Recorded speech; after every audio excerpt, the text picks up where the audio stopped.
Today, again, I'm going to talk a little bit about the Pure Land and what that means. So, in Vietnamese, people greet each other with Adida Phật. So, do you guys remember that phrase, Adida Phật? Adida Phật. Adida Phật. It actually, they're saying the name of Amitabha Buddha. And basically that greeting is kind of like a namastar, like saying namaste, you're saying, I see the Buddha in you, right? That's pretty much the, what that, it doesn't translate directly, but that's what we're talking about. Today, I'm going to discuss the Pure Land because we all learn a lot about Zen, right?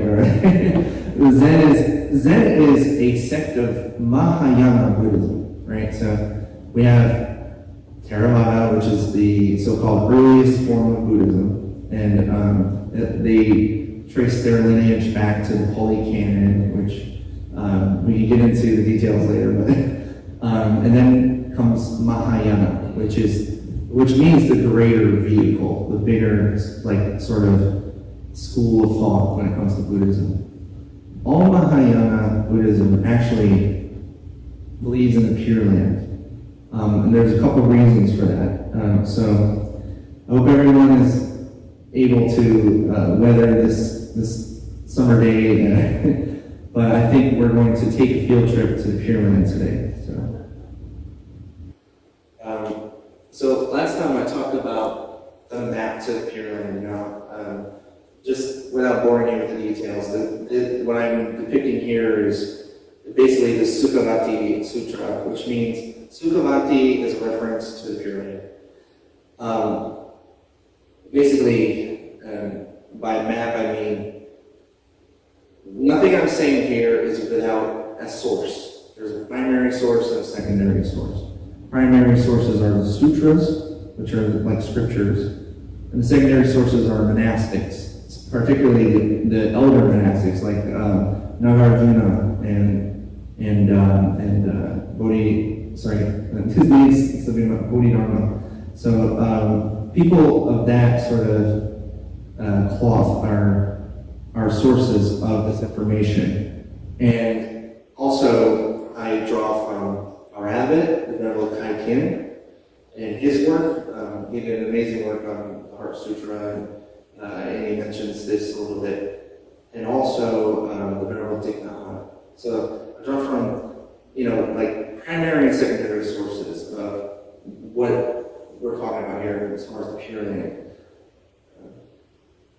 Oh, and by the way, that document, anybody can get it. Just like this thing I'm wearing right now is called a hangesa in Japanese. It means like kesa is reference to a monk's collar, and gesa is the same thing. It's like, so lay people wear this in Japan, and also lay people hold the sutra in their hand and chant together in the Honganji. Honganji is the Pure Land temple in Japan.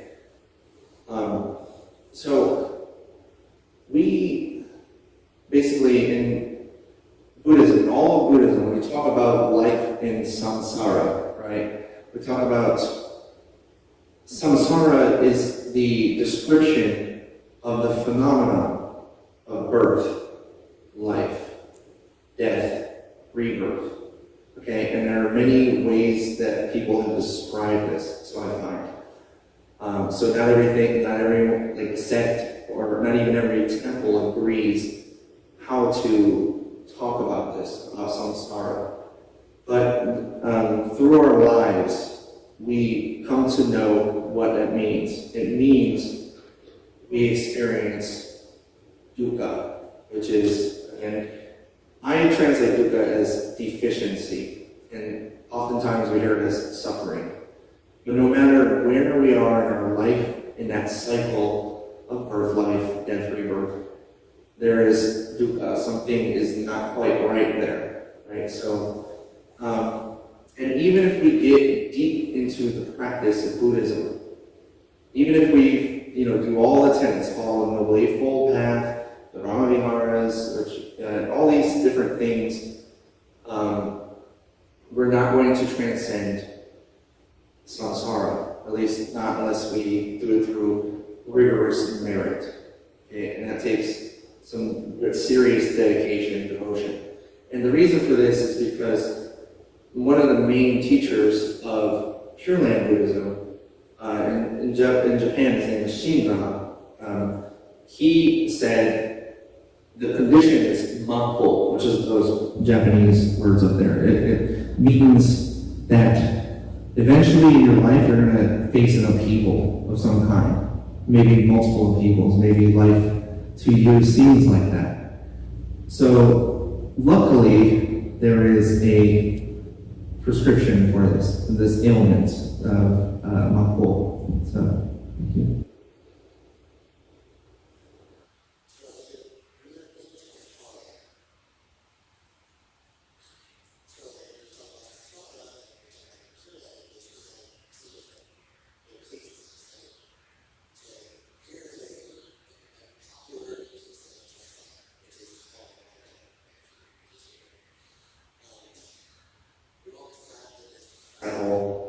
And it's very graphic, right? You can see on the top yama, which is the word of death, eating the wheel, which means that he has dominion over everyone within samsara, right? And that includes devas, which are like gods or demigods or something of that sort. So basically, my question, and I'm hoping for a participant to come up and maybe tell us or show us where is the Pure Land. This is samsara. Where is the Pure Land? So I'm looking for my candidate here. Would you like to volunteer? How about you, Max? Would you like to? He's gesturing. Yes. Yeah. Actually, so his gesture is this, right? All right, so I like that answer very much because basically the name of the Pure Land, again, just like a lot of our English translations of Buddhist terms, it's not quite right. It's like we're talking about efficiency. Well, it's not quite efficient because the original Sanskrit is Sukhavati, right? If you know dukkha and sukha, you know what sukha means. So dukkha means deficiency, dissatisfaction. Sukha means satisfaction, and getting some joy out of something, or even happiness. And so, with that in mind, the vati part, it means to possess, to have something. So I have happiness. Knowing that, put it in simpler terms, it's a state of mind. All right, so the Pure Land is a state of the mind.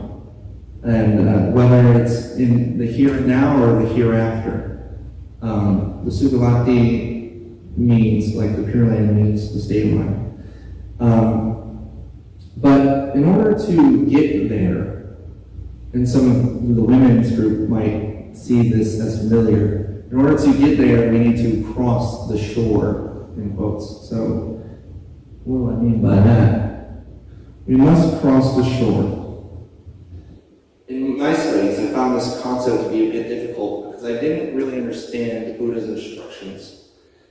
Yet the Buddha did, in fact, instruct us on how to reach the Pure Land by crossing the shore. These instructions, and some of you might know this if I ring a bell, are called the paramitas, or the perfections, right? So, again, and you might think a little bit on that and be like, well, paramitas, where have I heard that? What does it mean? Why does that mean crossing the shore? Well, they are the tenets that Buddha prescribed for us to engender Pure Land on earth and in our minds. So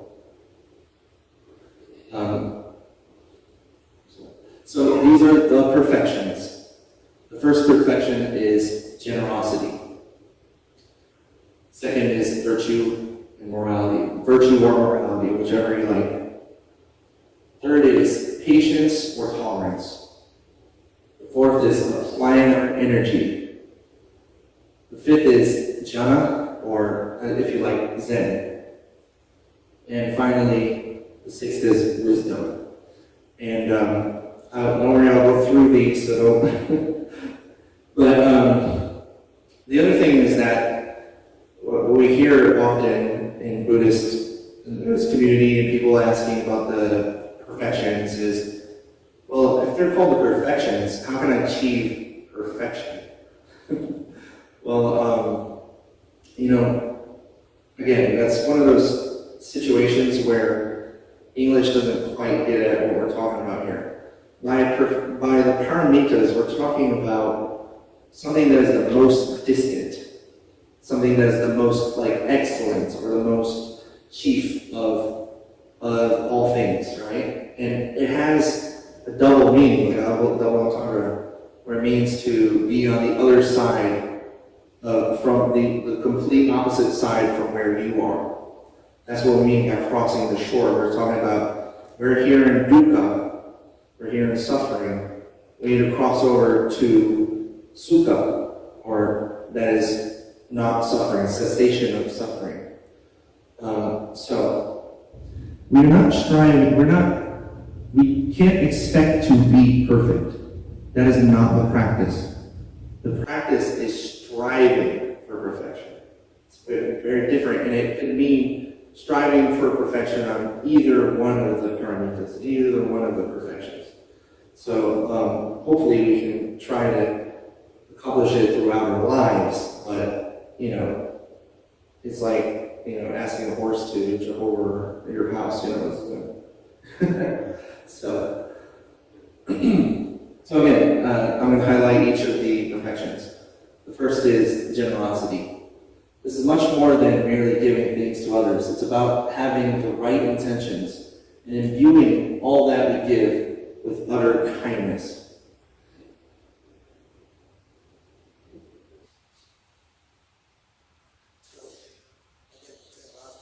We can also be generous with our presence. Just a mere hello or good morning can improve someone's day. And I wanted to share just a little bit more about my past, just something about my background. Before I left for Asia, also, first I went to China, then for 2 years, and then Japan for about over 7 years, about 8 years almost.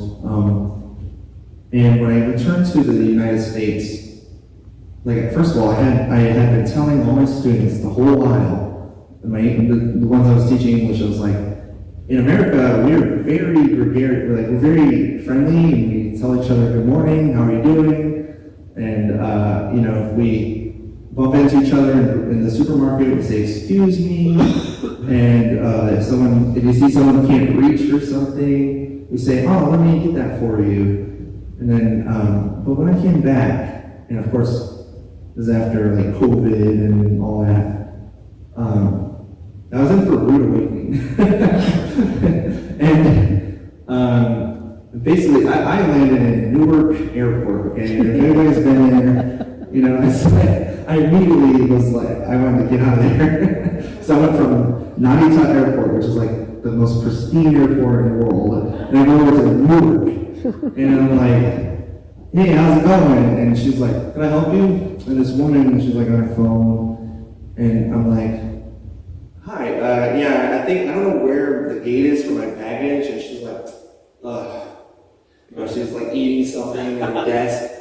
And in Japan, this is completely insane. You can never imagine this. And someone eating and on their phone at the kiosk. And I'm like, hi. And then I was thinking, this is America. Welcome back. In any case, I would love to get back to this. As hokey as it is, I would love to say hello to everyone and good morning, and just greet everyone with, just general politeness. All right, so the second perfection is virtue or morality. So essentially, we should form habits that help us lead a peaceful way of life. This includes adhering to the Noble Eightfold Path, especially right speech, action, and livelihood. And So again, in depictions of the Noble Eightfold Path, we have this subsection called virtue and morality, and that is those three. So, thank you. All right. Third is patience or tolerance. This is much more than merely waiting our turn to speak or act. We benefit from controlling our restless urges and desires. And, there's even more to this tenet, but I'm just going to briefly address one additional aspect. So the Sanskrit word is shanti. It's pronounced shanti. And it also means capacity, in quotes, which to the Buddha is endless. We should realize we have an endless capacity to endure hardship. So, of course, in Buddhist reckoning, that does, so you hear stories of where someone endures hardship to the point of death, So, yeah, the Buddha was kind of extreme with that. He's kind of like, you need to be patient no matter the circumstance. So, anyway, try that out. All right, so the fourth perfection is applying our energy. This has been translated in various ways, like diligence or just energy, but I say applying our energy. Because we take careful account of where we apply our energy. This relates to a line from the Dhammapada. Those who know the essential to be essential and the unessential to be unessential, dwelling in right thoughts, do arrive at the essential. What? What we're talking about is basically not wasting our time with unwholesome actions. The things that we're doing in our lives that are unskillful or not conducive to our way of life, that are detrimental to even other people. We're committing to apply our energy to committing the right things, to doing wholesome things. All right, so again, the fifth perfection is jhana or zen. So I'm not going to try to unpack the Pandora's box of zen. But just so you know, there's no conflict here. Whether in Buddhism, there's no conflict with this concept because Zen means jhana. So there's never going to be a situation in Buddhism where it's like, well, I thought Zen was a sect of Buddhism. No, Zen, yes, Dogen took essentially the pursuit of jhana and he crystallized it into his practice. But Mahayana is a broader system in schools of thought. So we also have this concept in Pure Land Buddhism as well. But in the most essential way I can impart Zen, in the case of the perfections, is that other than being a meditative feat, to say Zen, we can take it to mean the power to just be. And it's like, like Nike, just do it. But basically, we're talking about other Buddhist tenets here where we get caught up in a lot of stories, a lot of controversies, a lot of things that just make us unpleasant people. But if we can just be, if we can just, I'm sure if you've been to a meditation retreat, you understand what that means. You can just sit, just eat, just breathe, just look at what's in front of you, look at these beautiful flowers, look at the Buddha's statue. It's just that. And there's no need to tell a story, there's no need to think about what might be deficient, or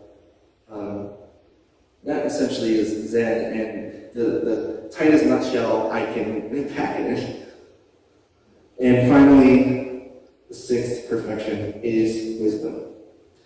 So the Sanskrit word is prajna, right? You heard it when we chant the Heart Sutra, Panya Paramita, right? So that means the perfection of wisdom.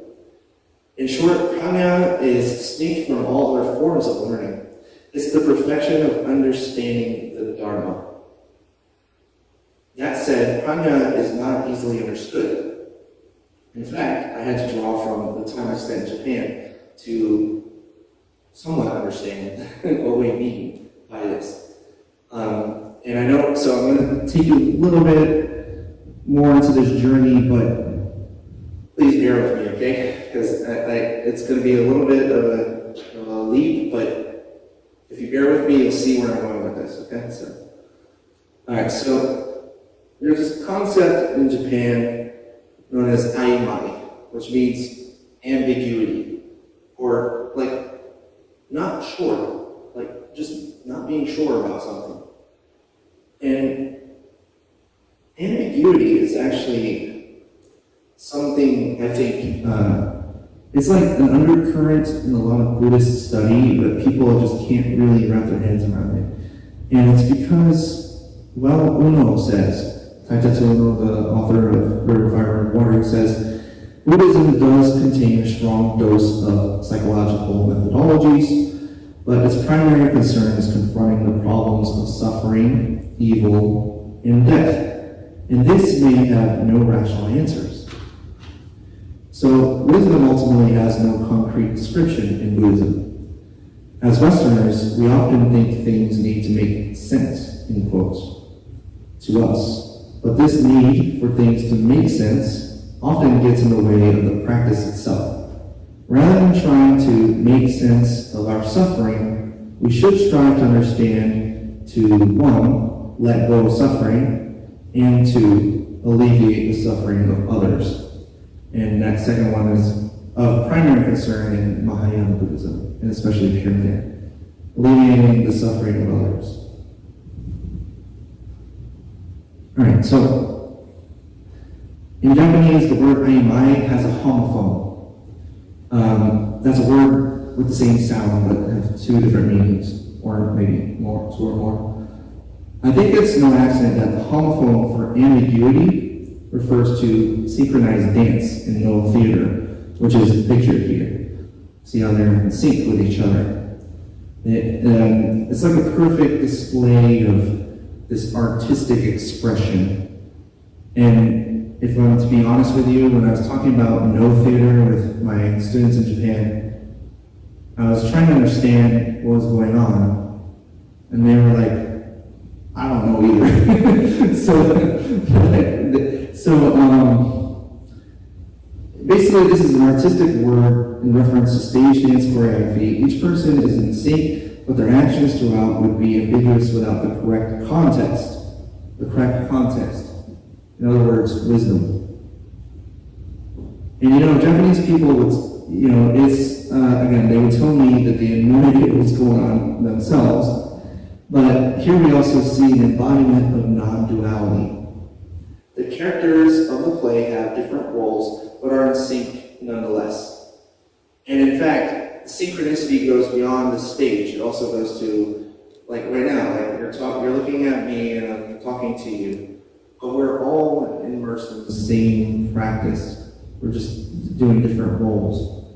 And so to a lot of people, actors are basically points of inspiration. They inspire people to do something, to do the right thing, hopefully. And Amitabha Buddha is that person in Pure Land Buddhism. And basically, his performance is the thing that we admire.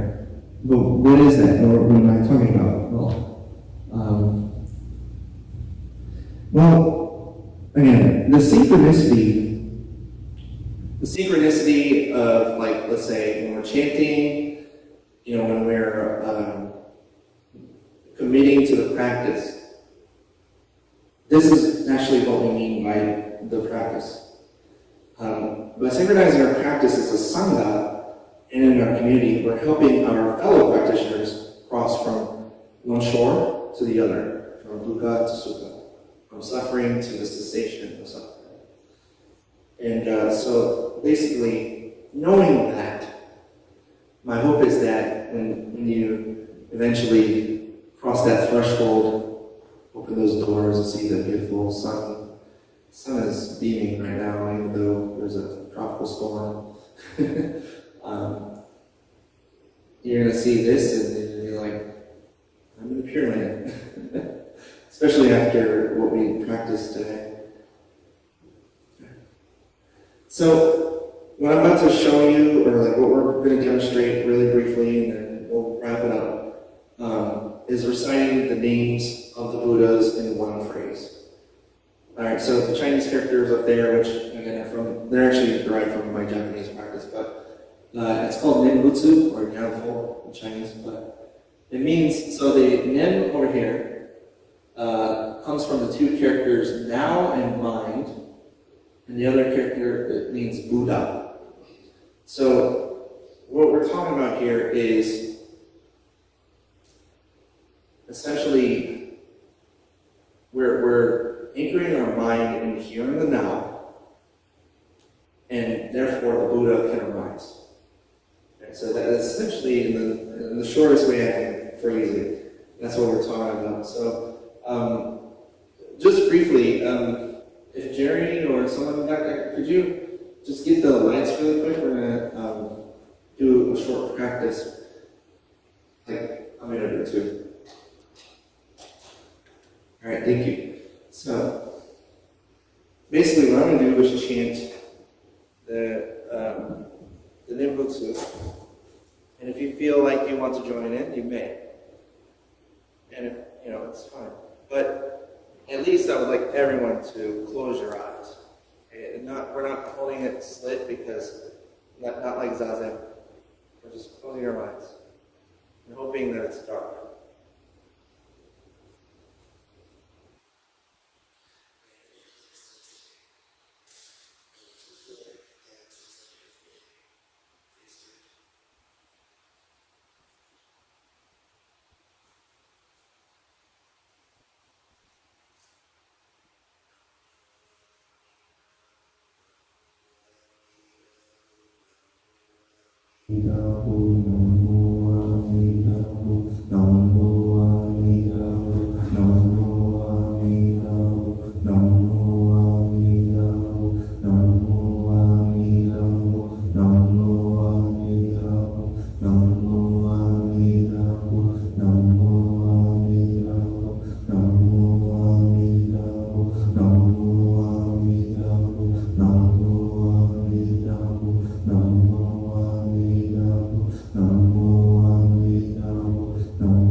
So how's that?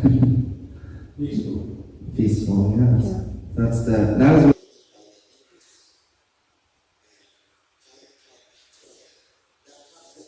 calling upon Amitabha Buddha, which that's the key. It would be like the so-called object of meditation, but it also means all Buddhas. So that's why in Pure Land Buddhism we really love the Ninbutsu, because it's like all the Buddhas start to show up, just like how we're chanting the names of all the Buddhas, Namo Buddhaya, Namo Avalokiteshvara, bodhisattva, when you do the Ninbutsu, it kind of packages all of them together. So, okay, finally we're getting to the end here. So, I hope everyone can take something from this. My wish is that we can all go out and inspire others to be generous, compassionate, patient, diligent, and wise. For every moment a person embodies one of these qualities, we're glimpsing the Pure Land. We're witnessing the Bodhi mind in action. So, I really hope, again, that we can go out there and actually inspire, maybe even just get deeper into our practice. So, thank you very much.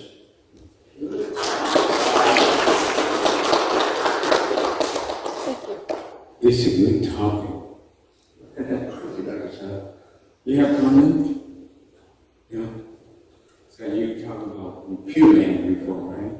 So Yeah. we all want to get into Pure Land, including him and me, right? Everyone. Pure Land. Okay, any comment and question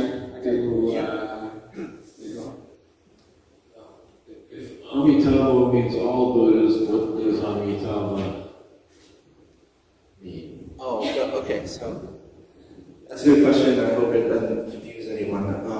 Doing the Nembutsu, taking refuge in Amitabha Buddha is like taking refuge in all Buddhas, but nonetheless, Amitabha Buddha is a Buddha.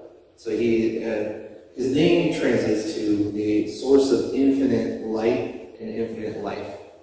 So that, I hope that answers my question. Okay. It's more a comment, really. When you said that having any of those things like compassion and kindness, or all of these things, that it's glimpsing the Pure Land. That's right. And it seems to me that that's sort of an aha, because I know I've heard other people say it, and I feel it myself. On those moments when all of a sudden, like you're in the grocery store and you're saying, "Oh, let me help you, I'm going to get that for you," and you feel good. And so, and maybe that's what it is. I didn't know that. Yeah, I suppose that's one way of understanding it. So just real quick, I committed to the Nembutsu on my own yesterday after exercising. And I was like, I'm not sure if I can do it. I'm not sure if I can get that one point in mind. And then I did it in Butsu, and all of a sudden I opened my eyes and the vines of the trees that I'm so used to seeing in my backyard, they in my mind transformed into Bodhi tree leaves. Okay, and it's of course that's not it's not reality, but at the same time that ambiguity there, and that it just gave me that insight of I'm in the Pure Land, So, next. You said Amitabha means infinite light, right? Yeah. But how is it infinite? Because doesn't that contradict the impermanence? Impermanence. Yeah. That's a good question. So again, it's just like the term paramita or Brahma Vihara. Remember how we had that conversation about that? I'll refer to that since we talked about that already. Talk about Brahma Vihara. What that means is a Brahma or Brahman is a deva or god, demigod, right? And Vihara means the dwelling of that god. So the Buddha liked this thing called upaya. It means skillful means or expedient means. So when we use terms like infinite, perfect, maha means the great, all those things are just they're just descriptions, but they're not the essence of what it is. Even though we believe in impermanence, there's no contradiction because of upaya, because of that specific thing. The Buddha is teaching us through skillful means or expedient means how to lead the Buddha way. So I'm not sure if that satisfies your question, but So it's not actually infinite. The only thing I can say is non-duality. That's my response. I don't know. Could it be like a reference point, something obviously ultimate goal to have a reference point? To Pure Land, or? Just in general, when you use stated words, Uh-huh. it's something that we can identify with or visualize, maybe,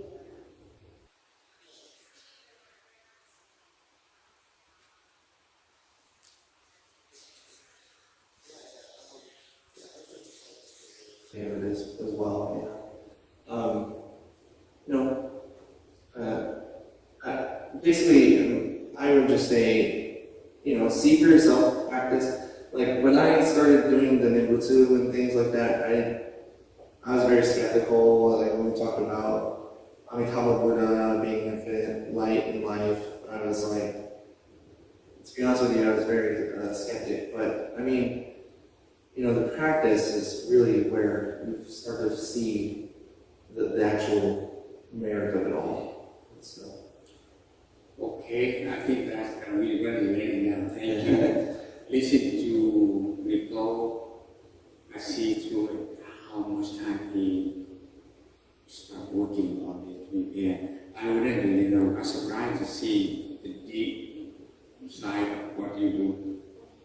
And I was surprised to see what you, the combination of Chinese character. And it doesn't surprise me because you had to do a lot of research on that. Yeah.